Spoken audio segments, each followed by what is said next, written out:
Доброго времени суток. Вот очередной якутский нож готов. Это большой бадайя называется.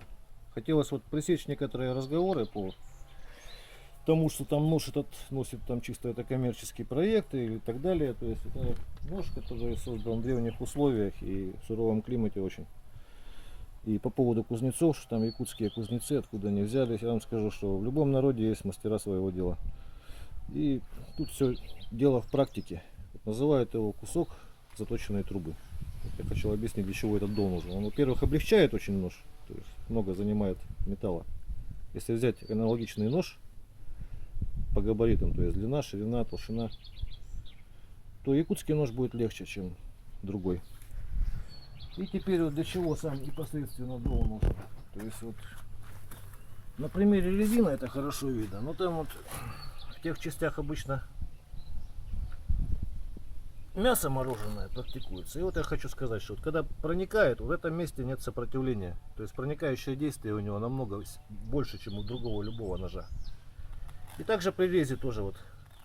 То есть сопротивление он встречает только здесь, то есть трение. Здесь его нету. Поэтому и рез у него такой. Вот. Резина с кордом вместе режет без проблем. Видно, да, примерно? Еще что значит? Вот по поводу того, что нет упора. В северных ножах упора в принципе нет. Для чего это сделано? То есть когда нож с упором, тут надо будет делать дополнительные детали, всякие кнопочки эти, потому что эта гарда торчит, короче, ее никак не засунешь, вот как этот, он уже не выпрыгнет, вот этот нож. А в тех ножнах приходится делать там какие-то ремешки, там всякие эти, чтобы он не выпадал.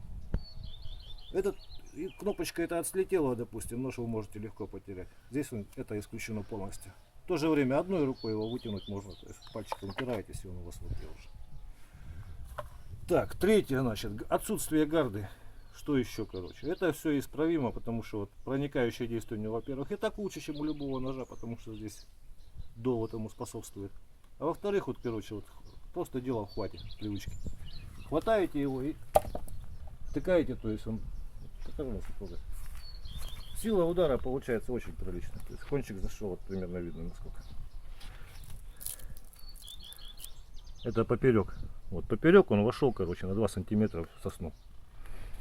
Что еще? Ну и так вот показать, в принципе. И угол заточки, то есть он получается вот самый угол заточки, это когда вот вогнутая линза, короче, это острее всего он получается режет, он быстрее всего тупится. Следующий, короче, вот прямые спуски. Якутский нож, получается, у него с одной стороны линза, с другой стороны вот это вот дело. Поэтому рез у него изумительный. Строгать это вообще просто идеально. Ну вот рог построгаю немножко, чтобы видно было, что... Обычно вот у меня показатель рог лося, если выдерживает, вот потом клиенты отзываются, короче, кому-то хватает лося разобрать, кому-то 2 лося, кому-то 3. Я так думаю, что это зависит от того, в чьих руках нож. И вот насчет реза просто показать. Видно было. Ну, в общем-то, как-то сумбурно вот так все получилось. Я так говорить много не могу, не люблю.